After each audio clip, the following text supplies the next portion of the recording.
I'm sorry, Mr. Chief Justice. You gave a variety of considerations to take into account in response to Justice Thomas's hypothetical. But it seems to me that, given the facts, you ought to be able to give us a bottom line or not. Would that be covered by the statute or not? Well, in his hypothetical. Right.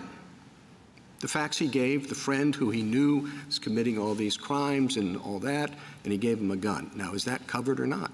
It would be covered if the finder of fact concluded that under all the facts and circumstances, it was fair to infer that he knew that it was going to be used for this purpose. Well, I'm just trying to get you to answer. It seems a pretty direct case. Would it be fair to infer that he intended to use it for that purpose if the facts were as posed by Justice Thomas?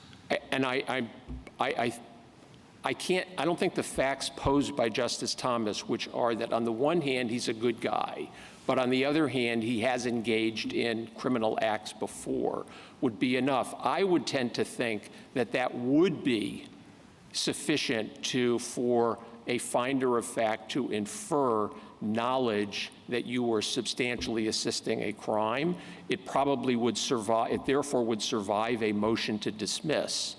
But again, I don't mean to, I'm not invading the question at all. In every one of these instances, you would ask, with respect to all of the many difficult hypotheticals that could be arrayed in this case, is what you did what you did amount to substantial assistance to the operative tort, or here, the act of international terrorism? And did you know that in providing that assistance, you would be substantially assisting an act of international terrorism or a crime that Justice Thomas's friend might commit?